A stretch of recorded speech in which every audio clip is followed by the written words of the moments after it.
नफरत, बुलडोजर और मस्जिद दरगाहों पर विवाद पैदा करके जो माहौल तैयार किया गया है, उसने हर सेकुलर इंसान के साथ मुस्लिम समुदाय को बेचैन कर रखा है।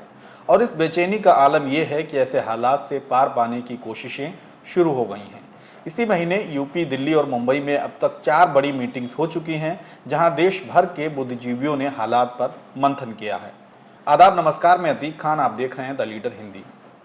दिल्ली में ऑल इंडिया मुस्लिम मजलिस मुशावरात के बाद रविवार को इंडियन इंटेलेक्चुअल्स मुस्लिम काउंसिल के नेतृत्व में एक बार फिर एक कॉन्फ्रेंस हुई है। पूर्व सांसद मोहम्मद अदीब के निमंत्रण पर वरिष्ठ पत्रकार, वकील, प्रोफेसर, रिटायर्ड जज, पूर्व राज्यपाल और छात्र शामिल हुए। इत्तेहाद मिल्लत काउंसिल के अध्यक्ष मौलाना तौकीर रजा ने भी इसमें हिस्सा लिया है। यूपी के पूर्व राज्यपाल अजीज कुरैशी भी नजर आए। मौलाना तौकीर रजा ने स्पष्ट लफ्जों में कहा कि जुल्म और नफरत के खिलाफ हिंदू मुसलमानों को एक मंच पर आना होगा। मुसलमानों के अलावा दूसरे समुदाय के जो भी बुद्धिजीवी, संगठन और अमन पसंद लोग अन्याय और अत्याचार से बेचैन हैं, उन्हें साथ लाने की ज़रूरत है। मौलाना ने एक मंच पर आकर देश भर में जेल भरो आंदोलन चलाने की ज़रूरत जताई, ये कहते हुए कि अगर कहीं से ऐसा नहीं होगा तो बरेली से हम इसकी शुरुआत करेंगे। पहले देखिए कि मौलाना तौकीर रजा ने क्या कहा। कौम की जिम्मेदार शख्सियत यहाँ तशरीफ फरमा है और मैं ये चाहूंगा कि जिस मकसद से भी यहां जमा हुए हैं, लेकिन अल्लाह के वास्ते आज यहां से जब जाओ तो कोई फैसला करके जाना, फैसला किए बगैर मत जाना। इन हालात से हमें कैसे नबरदाज़मा होना है, अपनी मस्जिदों को, अपनी बच्चियों की इज्जत और आबरू को, अपने मुल्क को, अपने संविधान को कैसे बचाना है। जो भी आता है सुनाता है नया कोई इलाज, जो भी आता है बताता है नया कोई इलाज, बट न जाए सिर्फ बीमार मसीहाओं में। इन मुश्किल हालात में, इन मुश्किल भरे माहौल में अगर हम सर जोड़कर एक साथ नहीं बैठ सकते तो जो हो रहा है इससे ज्यादा और बद से बदतर होने के इम्कान है।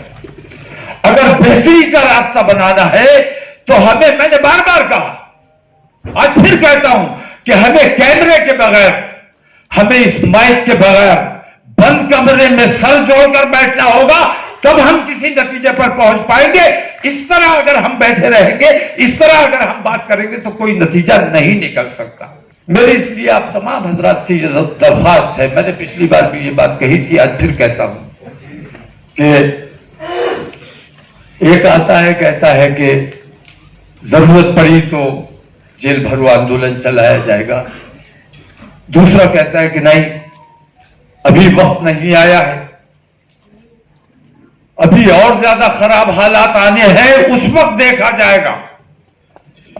तो खराब हालात आने का हम इंतजार में बैठे रहे, कोई पेशबंदी हमें नहीं करनी चाहिए कि हमारे मुल्क की गैर मुस्लिम अक्सरियत,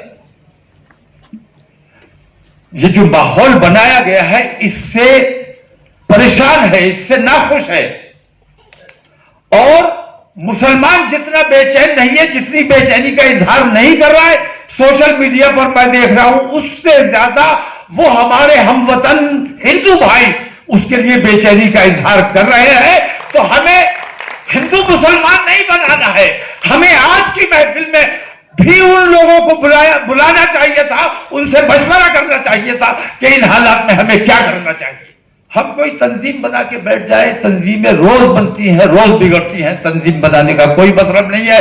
आज एक सेंट्रल कमेटी बनाई जानी चाहिए और उस सेंट्रल कमेटी की जिम्मेदारी हो कि हर सूबे की जिम्मेदारी तकसीम करे और एक डेट फिक्स करे कि उस दिन से हम पूरे हिंदुस्तान की पैमाने पर इंशाअल्लाह हिंदू और मुसलमान मिलकर, सेकुलरिज्म में जो लोग यकीन रखते हैं, तमाम लोग मुत्तहिद होकर हिंदू और मुसलमान की बुनियाद पर नहीं बल्कि हिंदुस्तानी होने की बुनियाद पर हम जेल भरो आंदोलन चलाएंगे।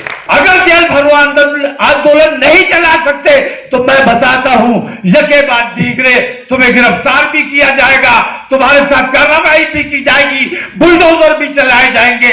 अगर इन तकालीफ से बचना है तो एक बार तकलीफ उठाओ, ایک بار تکلیف اٹھاؤ، انشاءاللہ ان تمام تکلیف کا حل ہو سکتا ہے۔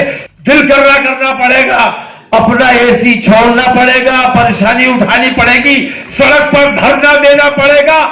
سروں کی اہمیت ہوا کرتی تھی ایک زمانے میں جب سر کاٹ کے اور سر کٹا کے حکومت حاصل کی جاتی تھی۔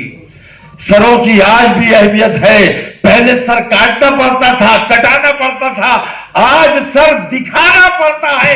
اگر سر دکھاؤ گے تمہاری سنی جائے گی، تمہاری مانی جائے گی، اور اگر مختلف فرقوں میں بیٹھے رہو گے، الگ الگ بیٹھے رہو گے، تمہاری کوئی سننے والا نہیں ہے، تمہاری کوئی ماننے والا نہیں۔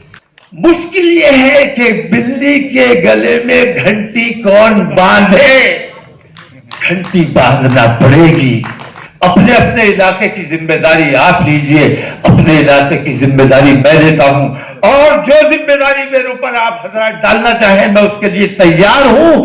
لیکن اگر آپ لوگوں نے کوئی فیصلہ نہیں کیا تو انشاءاللہ ہم یہ کام بریلی سے شروع کرنے جا رہے ہیں، دیکھیں گے اس کے بعد کہ کون آتا ہے میدان میں۔ اگر ایک ساتھ اٹھ کے کھڑے ہو جاؤ گے تو کسی پر کوئی کارروائی نہیں ہوگی، اور الگ الگ اگر کھڑے ہو گے تو دقتیں اور پریشانیاں آنے کا اندیشہ ہے۔ تو میری درخواست ہے کہ ایک ساتھ آؤ، میدان عمل میں آؤ، گھر میں بیٹھنے کا وقت نہیں ہے۔ ہم جنگ کے لیے نہیں نکل رہے ہیں، ہمارا قانونی حق ہے، ہم گاندھی جی کے طریقے پر ستیہ گرہ کا کام کریں گے، دھرنا دیں گے، پروٹیکشن کریں گے، جیل بھرو آندولن چلائیں گے۔ یہ ہمارا آئینی حق ہے، اس حق سے ہمیں ونچت نہیں کیا جا سکتا۔ آپ کو بتا دیں کہ اس سے پہلے مئی میں ہی ممبئی میں ایک ایسی ہی میٹنگ ہو چکی ہے جس میں بدھ جیویوں نے کہا تھا کہ بھارت میں لوکتنتر ختم کر کے مسلمانوں کے نرسنہار کا ماحول بنایا جا رہا ہے۔ ایک بڑا خطرہ ہے اور چیلنج بھی، جس کے خلاف لڑنے کی ضرورت ہے۔ مسلمانوں کی عبادت گاہیں نشانے پر ہیں اور بچیوں کو بھی ٹارگٹ کیا جا رہا ہے۔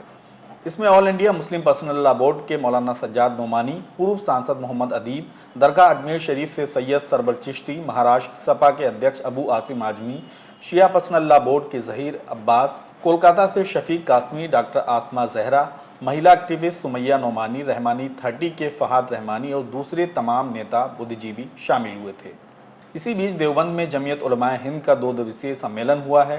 جمعیت کے ادھیکش مولانا محمود مدنی نے کہا کہ مسلمان بھارت کی شہری ہیں، اگر کسی کو ہمارے مذہب، داڑھی، ٹوپی سے کوئی دقت ہے تو وہ کہیں اور چلے جائیں۔ دیش کے سمویدھان، ایکتا اور اکھنڈتا کے لیے ہم کل بھی کھڑے تھے اور آگے بھی کھڑے رہیں گے۔